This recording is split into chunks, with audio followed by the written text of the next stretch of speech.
ब्रह्म वेदी पर बैठे हैं, महाप्रसाद सामने रखा है। लक्ष्मी मैया हाथ जोड़ करके खड़ी हैं, ठाकुर जी से कह रही हैं, नाथ भोग आरोग। जगन्नाथ प्रभु कह रहे हैं, देवी इच्छा नहीं हो रही। क्यों? आप तो जगन्नाथ हो, आप तो प्रसाद देखते ही महाराज हाथ लंबे कर लेते हो, दूर दूर से पाने लग जाते हो, और आज आपको इच्छा नहीं हो रही, क्या बात है?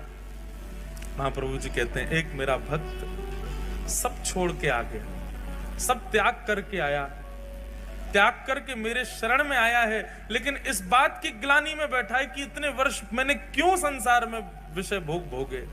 और वो भूखा प्यासा 3 दिन से पुरी में समुद्र के तट पर बैठा है। मुझे उसकी याद आ रही है, मुझे भूख नहीं लग रही है, तुम कुछ करो, उसके पास प्रसाद भिजवाओ, वो पाएगा तब मैं प्रसन्न होऊंगा।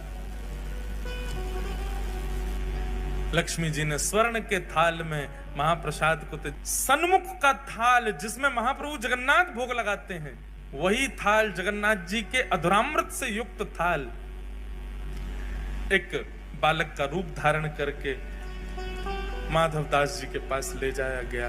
और माधवदास जी के पास रख करके कहा, बोले कि आप ही माधवदास हैं?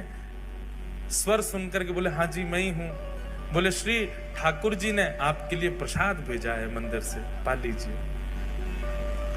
माधवदास जी तो महाराज प्रसाद देखने में व्यस्त हो गए, बालक अंतर ध्यान हो गया, प्रसाद देख करके इतने प्रसन्न हो गए, बोले ठाकुर जी ने प्रसाद भेजा, तुरंत प्रसाद पा लिया। प्रातः काल होते ही मंदिर में थाल नहीं मिला, सब जगह हाहाकार मच गई, पुजारियों पर प्रश्न चिन्ह उठाने लगे। गजपति महाराज ने पुजारियों को खड़ा किया, थाल कहां गया ठाकुर जी का? सब बोले, हमने तो भीतर ही पधराया, पता नहीं कहां गया।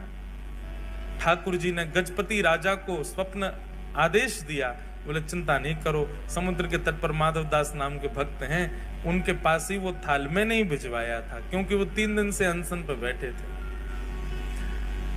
ये खबर सुनते ही सब पुजारियों सहित गजपति राजा गए और समुद्र तट पर देखा माधवदास जी बैठे प्रसन्न मुद्रा में, स्वर्ण का थाल रखा है, प्रसाद पा चुके। सबने जाके दंडवत किया और कहा, महाराज आप दर्शन के लिए चलो।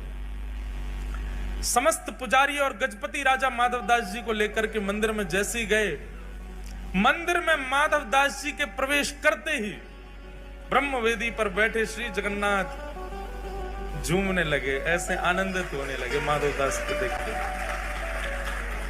ठाकुर जी झूमने लगे माधवदास को देख, और जैसे ही झूमने लगे सब पंडा पुजारी जय जयकार करने लगे, हरि हरि बोलो, हरि हरि बोलो। महाप्रभु प्रसन्न हो गए माधवदास को देख करके।